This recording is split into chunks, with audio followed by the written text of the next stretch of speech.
Welcome YouTubers. It's episode 4, I think now. It's been a week since I gave you my last update.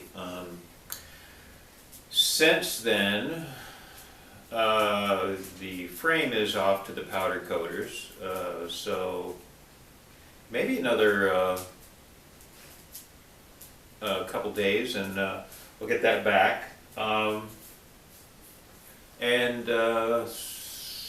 Friday I went up to Total Control Suspension and dropped off the new forks that I had purchased and the shock. And I think he's going to have the spring refinished because it was sprayed Krylon black, so just sort of a mess. So he's going to clean that up and overhaul the suspension, and it should be pretty nice. He's pretty confident that I'll like it. So what else? I've been doing a lot of cleaning throughout the week. One of the things, I'll show you what I've done. Here, let's have a look.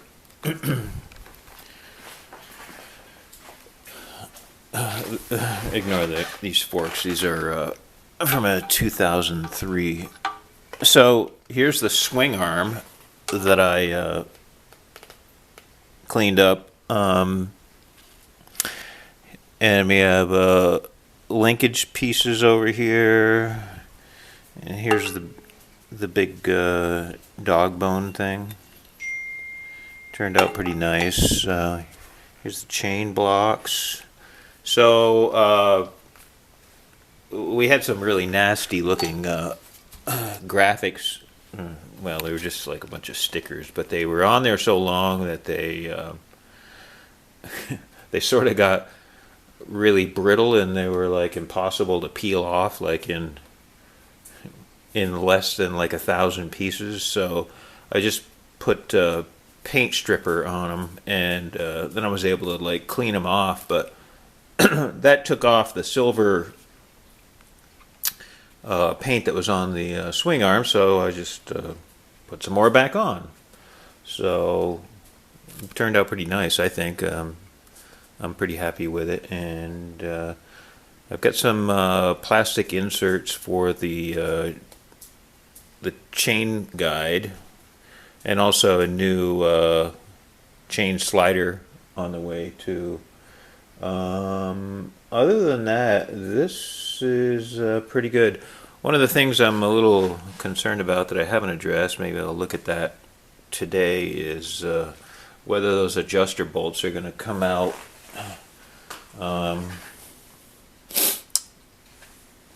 So hopefully we're not going to have any trouble with those. I know they do have a tendency to seize in there. Cleaned up the fuel tank pretty good. You can see it's got some yellowing on it. If any of y'all have any ideas on whether you can bleach plastic like this, just let me know in the comments. I'm not entirely sure what I'm going to do here, but it looks like it's been scraped already, so I'm not sure I really want to scrape it much more. I may put some... hey, what are you doing?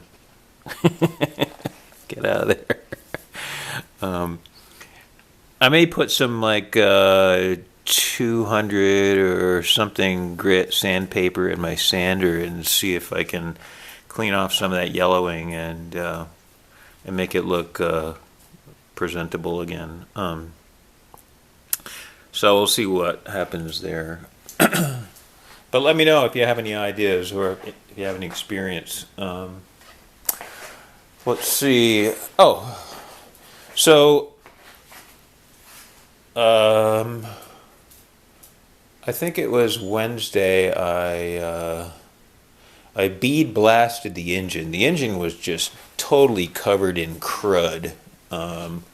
And so I took it outside and I used a wet bead blast system, and it cleaned it up really nice. So it took all the shit off of it for sure.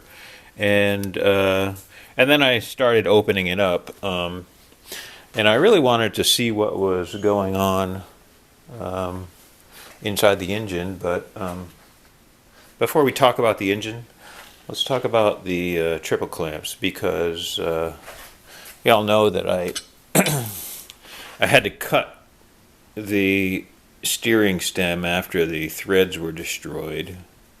So this is the original lower clamp here. What I bought was a entire kit from a front end from a 90. So so it's not going to be completely 89, but I'm not really too worried about it. It's 1 year. And we got a significantly, well, in 1990 they introduced adjustable compression damping in those forks. So I felt that was a worthy upgrade for the bike. I also bead blasted the upper triple clamp that was on that came on the bike, and you can see how nice that turned out. It's really sweet looking. So here's the dilemma. I have a clamp that came without. What these are is these are risers off of a 2005. No, 2016. Actually, 2016 risers on a 1990 triple clamp. And these are, these are 1989 upper clamp with 1989 risers. So these are 7/8 right here, and these are 1.1 inch. And I have both sizes of bars. Some nice Renthal twin walls, 1.1 inch, and then some Pro Taper 7/8. I don't know what the bend on those are. This is a 999 though. It's that low CR. I believe that's low CR. So I'm sort of on the fence as to which one to use. But there's obviously some advantages and disadvantages. Let me know what you guys would do if you want, and I'll take it under advisement, okay? Okay, so the motor. The motor is starting to come apart. I'm going to tear the thing completely down. What I was curious about was, what sort of shape the top end was in. It actually had a brand new Wiseco Pro Light piston in it, so good deal there. I found that there was some, see right here, evidently a rod let loose or something like that, and caused a little bit of damage, but nothing terrible. So the crank is in good shape, and it's an OEM, but I suspect that this was been replaced. I mean, it looks like it's in really nice shape. There's no bluing down there on the big end, and there's no slop or anything like that I can tell. But I'll be taking that apart for sure. I did want to show you something right here, though. This is pretty cool. The bore seems to be in good shape. I was talking to a tuner, and he said that in, I think it was 1993, they introduced these new boost ports into the engine, and it resulted in significantly more power. And said that these can be actually drilled in to an 89, and you get the same benefit. So, we marked them out, and basically drilled them through, and then blended them as best we could. You can see how they come out and feed straight down into the case. They're not really for transferring fuel up into the combustion chamber. They're for filling the case. Although you would, I mean, I find it hard to believe that we need more case filling with this huge port here, but so there's an awful lot of port here now. And hopefully it makes a big difference. There was a significant amount of flash and crap that I found when I opened this up, so I used the Dremel and went in here and just knocked all the flash off and smoothed it out. There's no real sense in putting a mirror finish on this. It doesn't really help with power. And I like to keep the bridges fairly rounded, since we're not talking about supersonic flow inside here. And then I also went in here and just knocked all the flash off and smoothed out the exhaust port so that we have less a chance of carbon sticking to it. Here's the head. The head's got a couple marks on it, but I'm not really worried about that. I think it's going to be perfectly fine. And everything that I've found so far seems to be okay. Like the clutch here, there's nothing really significant as far as like grooves in the clutch basket. I haven't seen what the inner hub looks like, but we'll get to that shortly. What I'm waiting on is like a seal kit and a bearing kit, and once I get that, then I'll tear it the rest of the way apart and replace what I need to replace, and hopefully not have to order a whole mess of stuff. But as far as I can tell at this point, the motor seems like it's fairly okay. As far as like the next couple cleaning jobs, well, that's probably going to be these wheels here.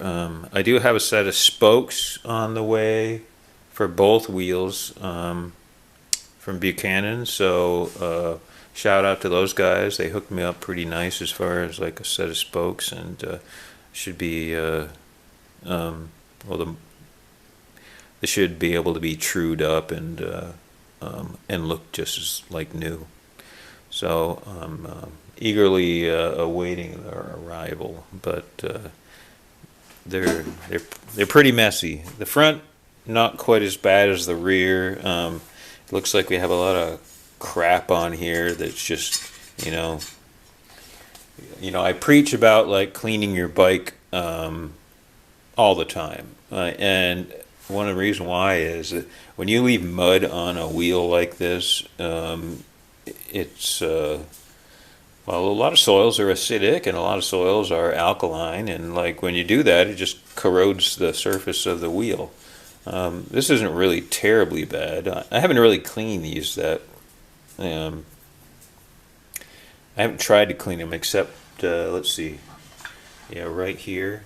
I was doing a little evaluation to see if I was going to be able to get it clean, and it seems like it's fairly okay. The wheels seem pretty straight and true, so there's only one dent right here, but I can put that on the hydraulic press and push that back down, so I'm not really too worried about that. And then this is a bit of a mess. How's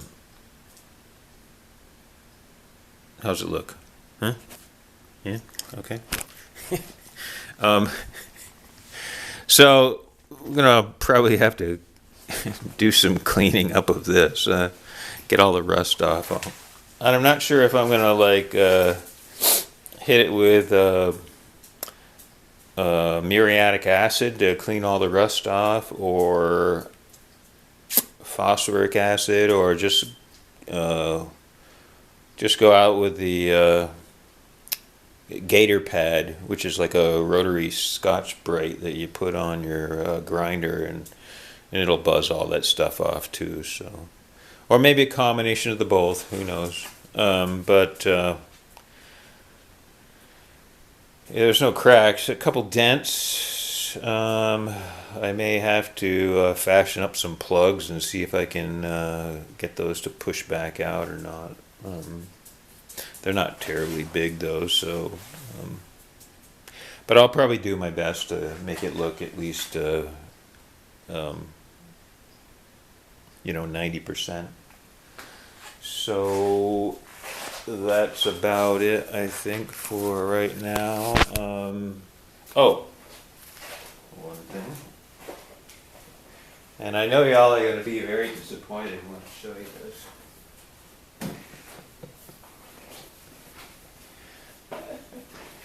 I got rid of the old banana seat, and this went on pretty nice.